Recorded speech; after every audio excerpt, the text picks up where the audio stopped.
టాలీవుడ్ సినీ ఇండస్ట్రీలో daring and dashing డైరెక్టర్గా గుర్తింపు తెచ్చుకున్న పూరి జగన్నాథ్ ఎంతోమంది స్టార్ హీరోలకు మంచి కెరియర్ అందించి ఇప్పుడు తన కెరియర్ కోసం ఆరాటపడుతున్నారని చెప్పొచ్చు.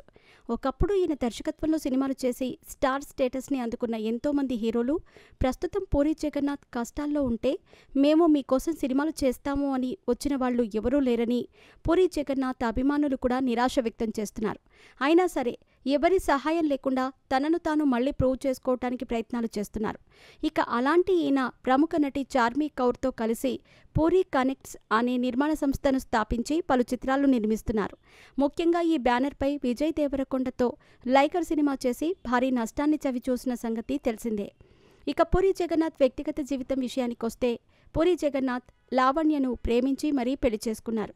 పిల్లలు పెద్దయ్యి పెళ్లేడుకు వచ్చారు. అయినా సరే పూరి జగన్నాథ్ తన భార్యను పక్కన పెట్టి మరీ హీరోయిన్ చార్మీతో డేటింగ్ చేస్తున్నారు అనే వార్తలు చాలా రోజుల నుంచి వినిపిస్తున్నాయి. అలాగే పూరి జగన్నాథ్ లావణ్య మధ్య చార్మీ వల్లే గొడవలు వచ్చాయని విడాకులు కూడా తీసుకోబోతున్నారనే రూమర్స్ కూడా వినిపించాయి. కానీ ఇప్పటివరకు వాళ్ళు విడాకులు తీసుకోలేదు. కానీ చార్మీ మాత్రం ప్రతిసారి పూరి జగన్నాథ్తో కలిసి కనిపిస్తూ వారిద్దరి మధ్య నిజంగానే ఎఫ్ఐఆర్ ఉందనే అనుమానాలు పుట్టిస్తోంది. వాస్తవానికి మొదట చార్మీను దేవిశ్రీ ప్రసాద్ను ప్రేమించింది.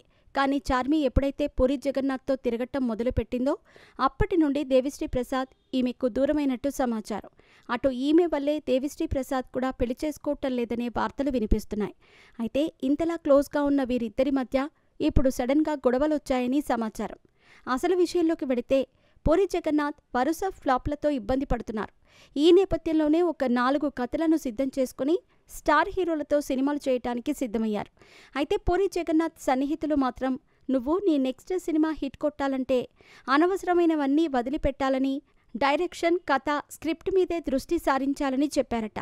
ఇక దీంతో పూరి జగన్నాథ్ చార్మీతో గొడవ పడ్డారని, నీ వల్లే నాకు ఒక్క హిట్ కూడా దొరకటం లేదని, సినిమాలపై దృష్టి పెట్టడం లేదని గొడవలు పడి చివరికి ఇద్దరూ బ్రేకప్ చెప్పుకుంటున్నట్లు సినీ సర్కిల్స్లో రూమర్స్ వినిపిస్తున్నాయి. మరి ఇందులో ఎంత నిజముందో తెలియదు. కానీ ఈ విషయాలపై ఇంకా క్లారిటీ అయితే రావాల్సి ఉంది.